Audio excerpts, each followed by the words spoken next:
時は戦国時代の天正元年1573年8月、三好三人衆による摂津侵攻に始まり、石山本願寺宗主天女による織田領各地での一向一揆放棄、朝倉浅井連合軍の京侵攻、武田信玄による清浄作戦、さらには室町幕府将軍足利義昭と敵対するにまで拡大した反織田信長勢力。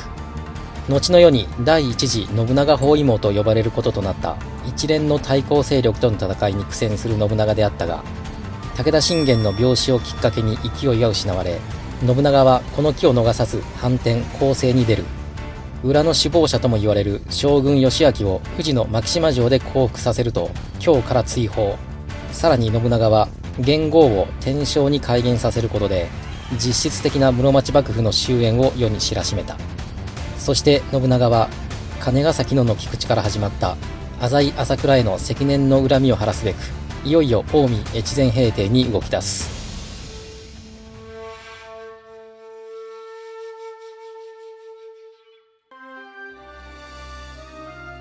いや、久々の岐阜での表情じゃの。ここに戻ってくるとホッとするわい。勝家殿、まだまだ一向宗の勢いは衰えておらぬで、気を抜いてはならぬぞ。おお、伊勢長島の一向一揆は難儀とのこと。じゃが、それも信長様がいずれ潰してくれようぞ。まあ、わしの奥義が発動すれば、あっという間に駆除できるのじゃがな。ははは。また、それを言うか、夢で見ただけのことじゃ、くどいぞ。おお、くどいと言われようが、何度も申してやるわい。いずれは、お市様の前で披露してみせたいものじゃ。皆の者、間もなく殿が参られる。くだらぬことを申しておらず、少しは次の。信盛、くだらぬこととは何のことじゃ。殿、お早いお月で。将軍追放、天正への改元、恐悦至極に。信盛、三方ヶ原での無様な撤退ほどくだらぬことはないぞ。平手をみすみす死なせ、合戦の最中に撤退したのであったな。あれは、家康が、信玄の罠にはまり。たわけ、あの時、すでに、信玄の余命はあと、わずか、待っておれば、勝手に武田は撤退するで、無駄に争ってはならぬとこ。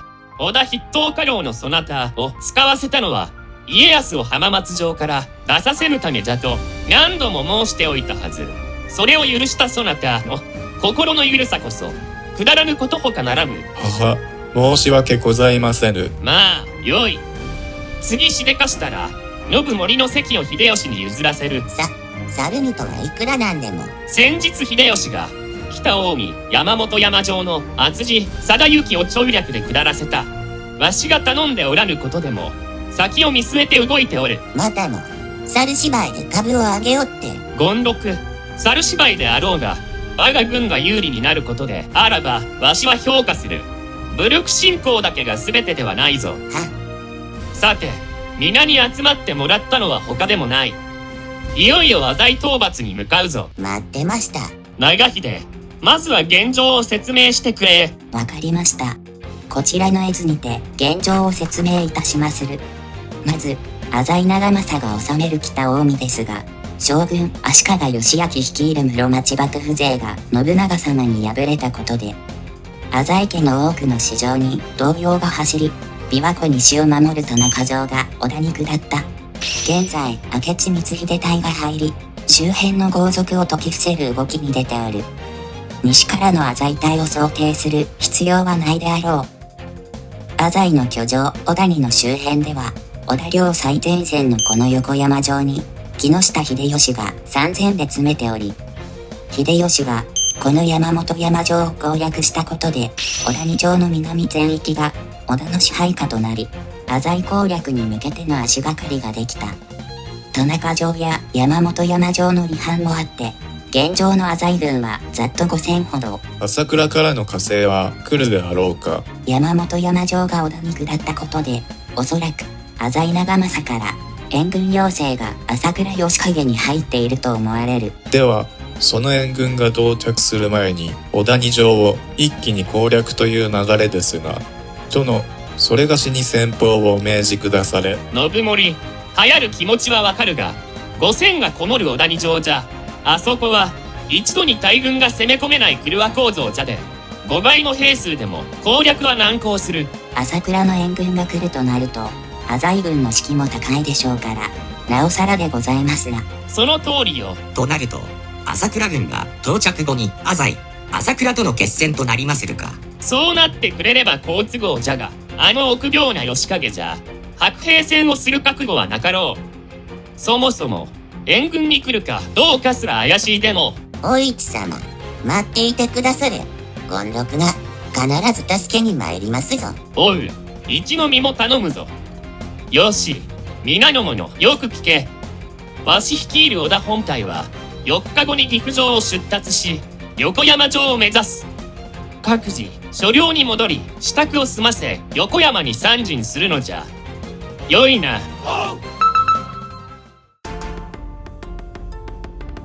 厚地も織田に下ったか。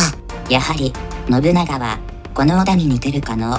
山本山町の厚地を調略した動きを見るに、本格的な近江侵攻が始まったのだと。すでに、朝倉義景殿には援軍要請は済ませておいた。2万の援軍で向かうとの返答もいただいておる。父上、ありがたい。しかし、あのアホ影軍ではいささか心配であるが。まあそうであるが。援軍が来ることで、こちらの士気も上がる。信長の動きを封じ、次の機を待つが、今取れる最善の策であろう。そうでございますな。武田信玄の死、そして室町幕府の終焉という衝撃の事実は、織田領に接する北近江の土豪のみならず、朝倉家家臣たちにも動揺が走っていた。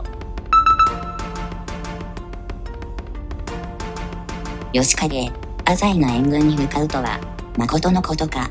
そうじゃ。酔った勢いで2万で向かうとも言うてしまった。もう、浅井への加担はせぬでよかろう。世は変わった。今ならば、まだ遅くない。信長に降伏し、領土安堵を願い出るべきじゃ。一族の景明殿が何を申す。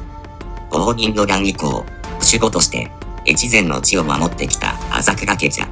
幕府を潰すような信長に下ることなぞできぬ。と、宗敵様があの世で言うておるぞ。何をバカな。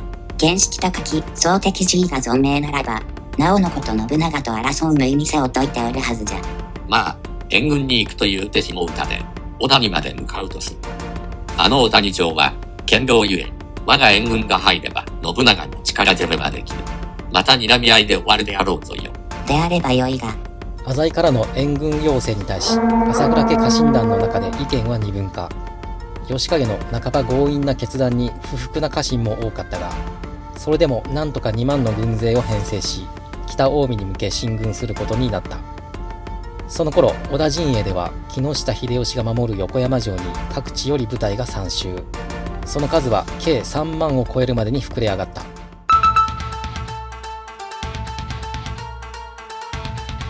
信長様、お待ちしておりました。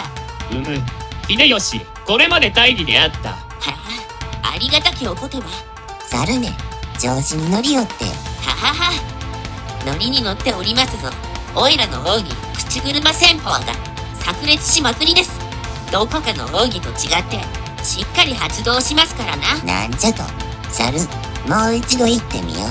ええ、何度も申します。ガキの喧嘩はやめよう。なぜ、お主らは会うと喧嘩から始まるのじゃ。信長、お久。おう、サスケ、朝倉の動きはどうじゃ。義景は2万の軍勢でこちらへ向かっている。明日にも予後あたりまで来る。で、あるか。あの弱主義景が自ら出てきたか。今のところ、浅井側には目立った動きはございませぬ。織田二条の力攻めは数日はかかる。その間に背後から攻められる恐れもあり、危のうございまするな。で、あるな。秀吉、今一度現状を教えてくれ。は、まずお高とですが、先日の調略で得た山本山城には、現在、竹中半兵衛が入り、今浜周辺の監視を行っておりまする。小谷城すぐ、南の虎御山砦には、八塚正勝を向かわせ、小谷城周辺の監視を命じておりまする。一方の小谷城ですが、この本丸に、浅井長政が、その北の京極丸を挟み、小丸には、長政の父、久政がこもっておりまする。各車にも兵が詰めていて、その数5000。大手道以外の進路は急な斜面となり、簡単には進行できませぬ。山の尾根伝いには、朝倉軍が築いた大津砥で、福寿丸、山崎丸があり、今も朝倉兵が監視を行っておりまする。小谷城の西にも朝倉が築いた陽の山城があり、ここにも朝倉兵が詰めております。朝倉の援軍2万は、予後から今浜に抜けてくるかと。はい、わかった。なんとか小谷にこもる兵を減らしておきたいところ。城から出させなくてはなりませぬな。で、あるな。いっそのこと、比叡山のように小谷山を燃やしてしまいましょうぞ。バカを申すな。城にはお市様がおるのじゃ。お市様は、おいらが助けてみせます。猿は横山城で留守番でもしておれ。お市様はわしが救出してみせる。はあ、この地を知り尽くしたおいらが先人って決まっておる。喧嘩はやめよう。何度も言わすな。よし、ここは先に朝倉から片付けるとする。秀吉、長秀の部隊は今晩中に陽の山城へ向かい攻略するのじゃ。抵抗せぬ場合は女兵は逃してよい。わかりました。権六、信盛、数正の部隊は小谷の北の山田山に登り、信盛は朝倉の動きを見張るのじゃ。権六と数正は尾根伝いに大津砥を攻略せよ。ここでも逃げる敵兵は無理に追わぬでよい。おう。信盛、朝倉は必ず動く。向かってくるようなら急ぎ我が本隊へ合流せよ。逃げるようなら山田山を下山し追いかけよ。よいな。はわしが率いる織田本隊は高槻まで進軍し布陣。あとは吉影の動き次第じゃ。皆の者、行くぞ。8月の10日、朝倉義景が2万の軍勢で向かってくることを知った信長は、苦戦が想定される小谷城攻めの前に朝倉軍の動きを封じ込める策に出る。深夜に出陣した木下秀吉隊、丹羽長秀隊計5000が陽の山城へ攻めかけ、戦いは始まった。城を守る朝倉兵はわずか300。1時間も経たず城兵は城を開城し撤退。占拠した木下隊、丹羽隊は小谷城を監視するように布陣する。別動隊の佐久間信盛、柴田勝家、滝川一益の3隊計6000は今浜を北に進むと西側から山田山に進軍。柴田隊、滝川隊は尾根伝いに南下し、朝倉隊500がこもる大津城を襲撃。猛烈な柴田隊の進軍に怯えた朝倉兵は戦うこともなく撤退し、小谷城の周辺を監視していた朝倉の砦はわずか1日で全て排除することに成功する。吉影様、織田信長軍が小谷城周辺の朝倉の砦を片っ端から潰しておりまする。うぬぬ、間に合わなかったか。織田軍はどの程度か。織田本隊は2万ほど、別動隊も合わせると3万は超えると思われまする。うぬぬ、ここはもう焼け酒しかなさ。飲んでる場合でござらぬ。ざれごと飲むわけだから。酔ってしまってはまともに帰れぬでの。帰れぬとは決まっておろう。退却ぞよ。なんと浅井長政殿、久政殿を見捨て越前に退却すると申されるか。わからぬか。これは世をおびき寄せる信長の策じゃ。こちらは2万、しかも寄せ集めの戦慣れしておらぬ者ばかり。勢いに乗る織田軍に勝てるはずなかろう。のう、達興殿。おっしゃる通り、ここにいては袋のネズミ、勝てぬ戦をするほど愚かなことはない。達興殿まで。うぬぬ、それではあまりに不義理。さあ、そうと決まれば撤収じゃ。達興殿、越前に戻ったら飲み直すぞよ。そうですね。こうして田上山まで進軍してきた朝倉義景率いる2万の軍勢は織田軍を恐れ、浅井を見捨て退却をしてしまうのです。長政様、大変です。朝倉軍が撤退していますわ。バカな。アホ影は何しに来たのじゃ。もう、露骨にアホ影と言ってしまっておるぞ。長政、こうなってしまっては是非もなし。織田に下る道を模索せぬか。父上、それがしのために散っていった家臣に申し訳が立たぬ。それだけはできませぬ。城内も大変です。今度は、浅見様はじめ、砦や車を守る兵が、持ち場を離れ逃げていきますわ。うむむ、致し方ござらぬ。去る者は追わぬでよい。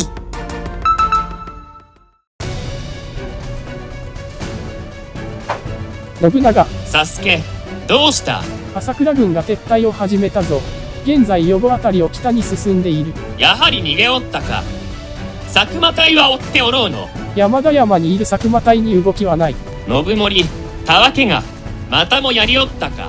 筆頭家老とは名ばかりの使えぬやつじゃ。サスケ、急ぎ、佐久間信盛に朝倉を追うように伝えてまいれ。わかったぜ。秀政、おるか。は、これより、わし自ら馬回り衆を率いて朝倉軍を追う。織田に関し部隊以外は、わしを追うよう伝えるのじゃ。は、信長は弱腰朝倉義景の性格から砦が潰されたことを知ると撤退すると読み、朝倉軍の監視ができる山田山に佐久間信盛を配置させ、撤退したら真っ先に追うように指示していたが、信盛は朝倉の撤退に気づけなかった。このままでは朝倉義景を討つ千載一遇のチャンスを失うと判断した信長は、精鋭騎馬隊2000だけで予後へ向け出陣。その知らせを聞いた佐久間信盛は、大津砦に滝川一益隊を残し、柴田勝家隊とともに急ぎ山田山を下り、信長を追うように進軍。信長は予後から5キロほど北を退却する朝倉軍に追いつくと猛攻を仕掛ける。義景殿、織田軍に追いつかれ、後方の部隊は戦っておるぞ。なんと、恐るべき速さじゃの。稲葉山攻めの時の信長も早かったで。信長を称えてどうするのじゃ。わしの部隊がしんがりを務めるゆえ、義景殿は騎馬隊が進めぬ参道を通り退却なされよ。わかった。よしへ生きて戻るのじゃぞ。山崎殿、生きて戻るのじゃぞ。辰興殿はわしと共に敵を食い止めるのじゃ。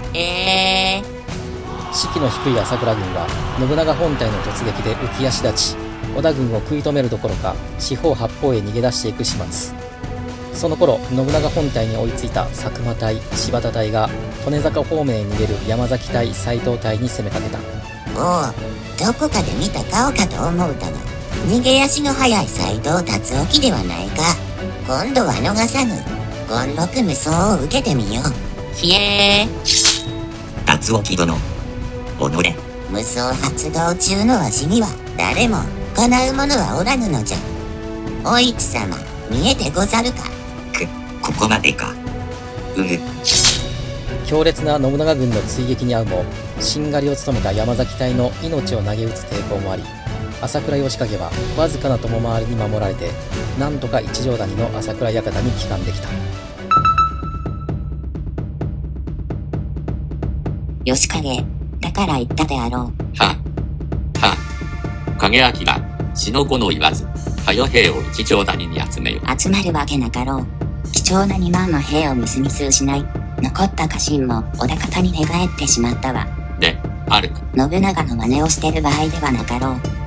織田軍は向かってきておる。一条谷では防ぎきれん。ここは、わしの城がある大野へ逃れ、再起を図るべき。わかった。朝倉義景は一族の朝倉景明の進言通り、一条谷から東の大野へ逃れることを選んだ。義景を追う織田軍の柴田勝家隊、佐久間信盛隊が一条谷に到着すると、町や館に火をつけ、義景の捜索を開始する。景明、ひとまず大野に入ったゆえ、この検証時で休もうではないか。酒はありか。この後に及んで酒じゃと。これは火縄の匂い。もしや、この寺は、わしの部隊がすでに取り囲んでおる。もう逃げられん。武士の情けは、これ酒じゃ。これを飲んだら腹を召されよ。これが最後の酒なのか。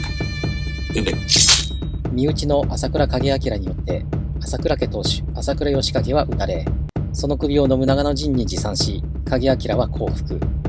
ここに越前朝倉家は終わることとなった。権六、一条谷制圧第二じゃ。わしの奥義を殿にも見せたかったですぞ。ははは。さて、休んでる暇はない。本命の浅井攻めに戻るぞ。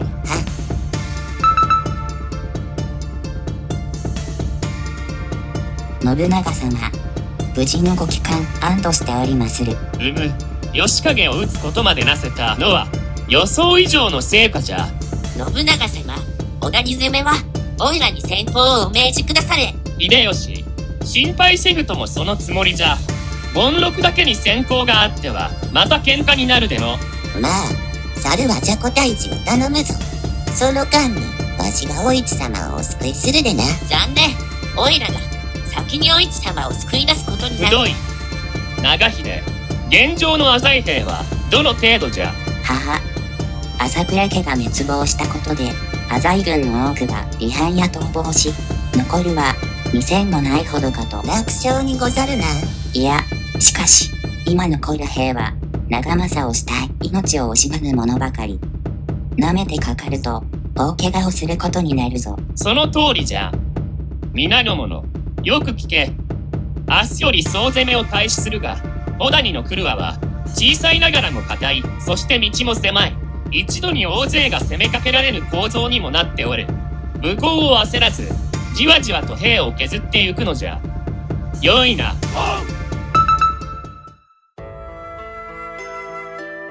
長政様、兄はいよいよ。一、まだ城におったのか。娘たちを連れて、織田へ逃れよ。明日にも織田が攻め込んでくるやもしれぬ。長政様を残して、ここを下れませぬ。昔のように、兄に従うことは叶いませぬか。私からも兄に詫びることで。兄者に詫びることは何一つござらぬ。わしは、浅井家当主として義を通しておるまで。では、私も、長政様の正室としての義を貫き、最後まで、身の回りの世話をさせていただきます。困ったものやのう。これが夫婦で交わした最後の会話となった。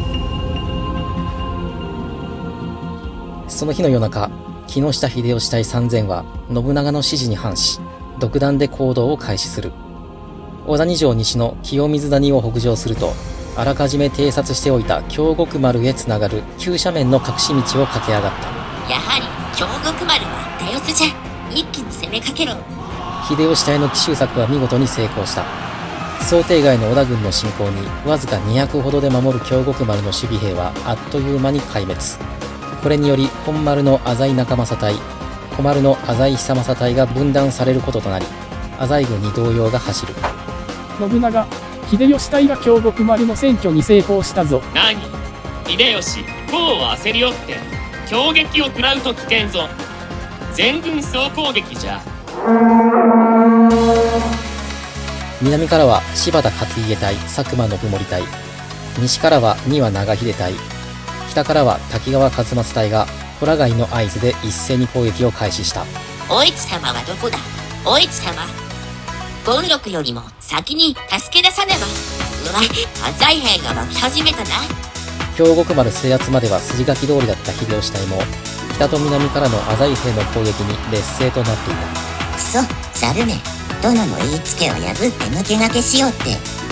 お市様、権六願うま参りますぞ。南から攻めかける柴田隊もまた、少数で守る車の攻略に手間取り、徐々に浅井兵の抵抗が強くなってきた。抜きには限りはある。織田兵を十分引きつけてから銃と弓を撃て。同石隊は鳥を登る敵のみに投げかけよ。信長は想像以上の浅井軍の抵抗に、長秀、秀吉の援軍に向かうぞ。我に続け。ついには自ら京極丸で進行し指揮を取ることに。秀吉、まずは北の小丸にいる久政を倒すぞ。信長様、わかりました。信長本隊が京極丸に入ると、秀吉隊の士気が回復。北から攻めかける滝川一益隊と秀吉隊が小丸に進行すると、浅井久政を追い詰めることに成功する。ここまでか、うぐ。浅井久政を撃ったことで、本丸北側の車は織田軍が制圧。残すは本丸となった。サスケ、おるか。呼んだか。浅井長政のところに行き、大和一国を託すゆえ、降伏するのじゃ。これが、わしの最後の情けぞ、と伝えてまいれ。行ってくるぜ。兄者、この後に及んで国なんぞ欲しいとは思わぬ。ま、そのお気持ちに、それがしかできる最大限のお答えはさせてもらうぞ。サスケと申したな。そなたに頼みたいことがある。なんだ。東の赤尾屋敷におる一と三姉妹に救ってほしい。忍びの措置なら抜け道は存じておろう。お安いご用だ。成功の暁には、じゃじゃをそなたに。いらん。さらばだ。お市と三姉妹が無事下山したことを確認した長政は最後の抵抗に出る。200の兵を引き連れ、本丸から出た長政は信長隊に向け突撃。長政、そちも出した答えがこれだと申すか。一と娘たちはお渡しいたした。心置きなくぶつからせていただくぞ。で、あるか。では、長政、かかってまいれ。信長、秀吉、長秀の部隊から囲まれた長政隊は徐々に押され、ついに部隊は壊滅。わずかな友回りに守られ、赤尾屋敷にたどり着いた長政は、さらば、うぐ。家臣ともども自陣して果て、浅井家はここに滅亡した。長政自陣を知った浅井兵はことごとく散っていき、逃げる者も織田に下る者もいなかったという。皆の者、よく戦った。これで越前に続き、悲願の近江制圧がなった。勝ち時をあげよう。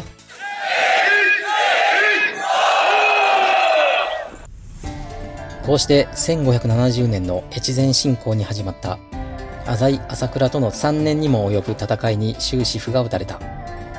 両家を一度に滅ぼす偉業を成し遂げた信長は、畿内から東の琵琶湖周辺、そして若狭湾までを完全に制圧することとなった。